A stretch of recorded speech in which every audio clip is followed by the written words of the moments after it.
Welcome to Amsterdam Writers Platform.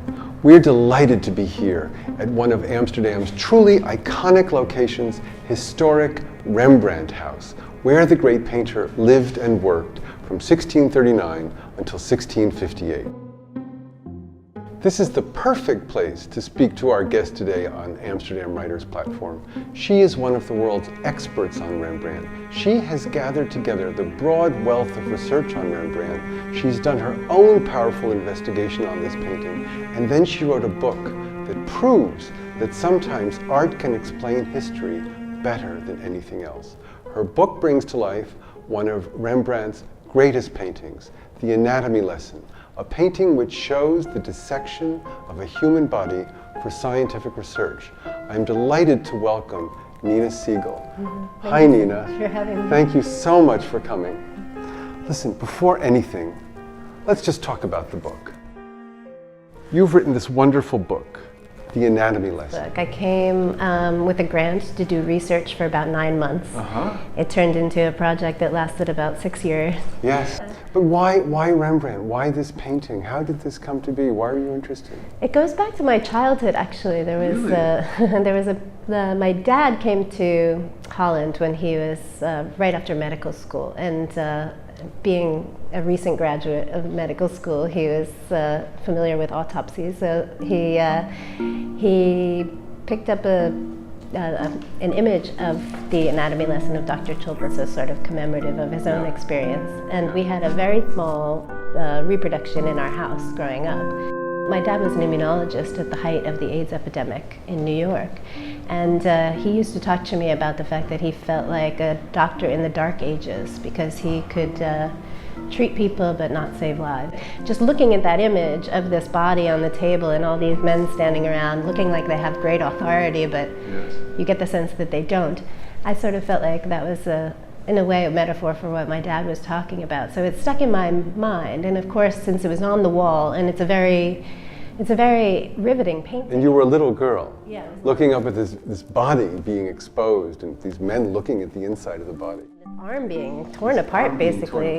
And there are ways that if you look at it, you're not sure if the person is actually dead or alive sometimes, you know, or if you look at it a lot like I did as a child. So it really charged my imagination, and knowing very little about it, I of course made up narratives in my own mind about what it was. Well, not only that, but you've done your own research. Yes. You went into the basic sources here in the Netherlands to find out more about the guy who was being dissected, what his life was like, what led him to that moment. Yeah. It's fascinating. I just finished the book yesterday, I have to be honest with you. I loved the book. I really loved the book. And one of the things I loved about the book is the way it told the story. So what you've done, if I may say, you've taken the perspectives of the people in the life of the man who's being dissected, the woman he loved, a friend, the painter, the doctor, and you've told this story from all of their perspectives in the first person, showing the various facets of a person's life. How did you come to that approach? Because it's very, very effective.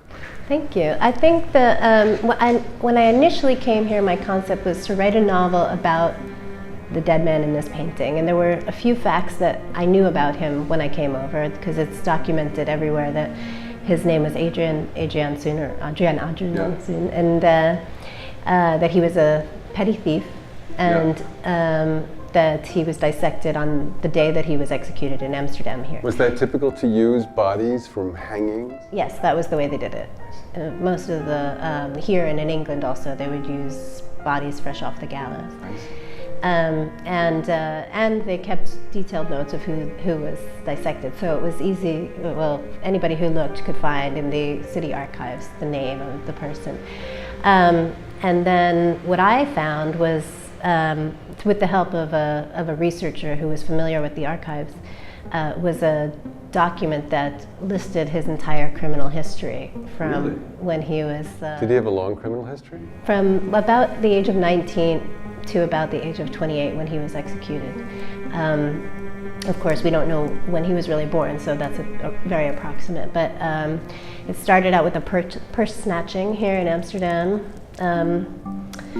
and when he was, I think, when he was about 19, and then he kind of moved around the country and did lots of little petty crimes, very small, house breakings, stealing loaves of bread, things like that. And then he was repeatedly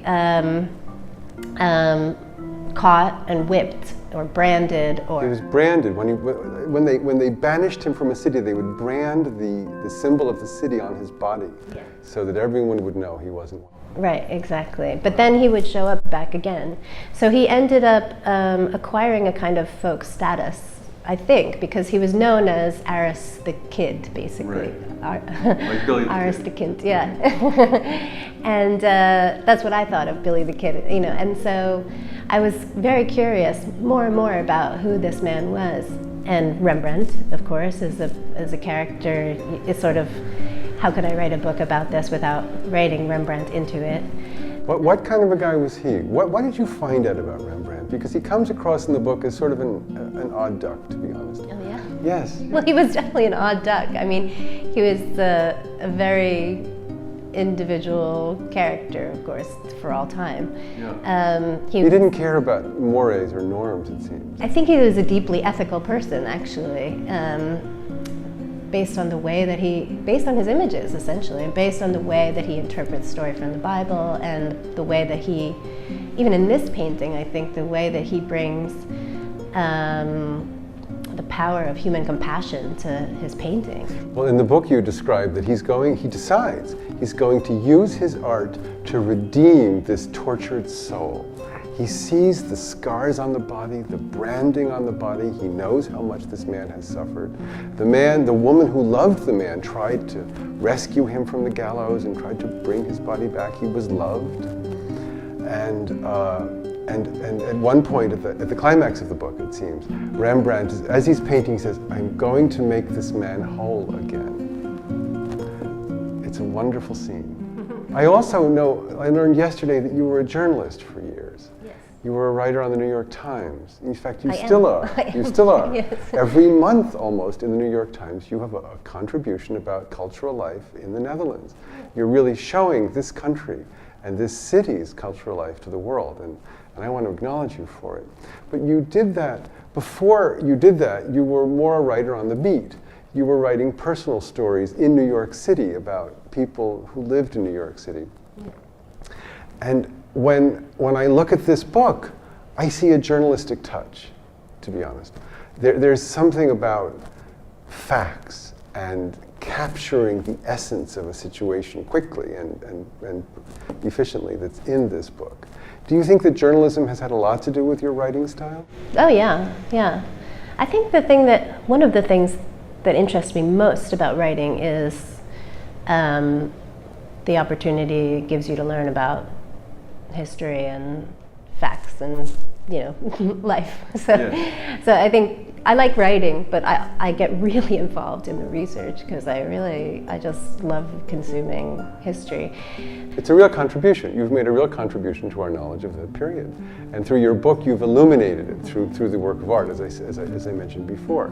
You've made it true. I mean, this book is as much a work of history as it's a work of fiction, I think, in the reality that you convey.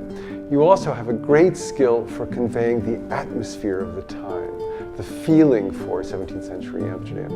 And you do it by tying it to modern Amsterdam. At one point you say, if you squint your eyes just in a certain way, this is in your introduction, you can see in today's Amsterdam what it was like at the time. Do you find inspiration in modern Amsterdam? Yeah, absolutely. I mean, when I first moved here, I lived around the corner from this house. I lived on the outer side of Achterbrugwal, which is it's actually, I never would have planned it, but it was equidistant from Dam Square to the Newmarkt, where the execution took place. So I was basically on the trail of Aris's body. And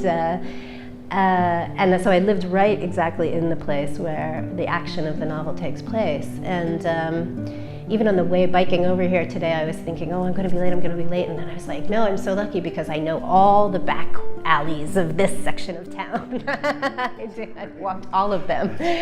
And not all, but many of the original buildings are still here. So And I think this sort of energy and feeling of the center of the city is still probably quite the same, in the sense that it's easy to project, I think, and also because I was seeped in this research for 2 years, really, you know, I kind of lived in this fantasy in my own mind of where I was, and didn't pay any attention to contemporary life very much for a while. Wow. Well, your book shows the results of your efforts.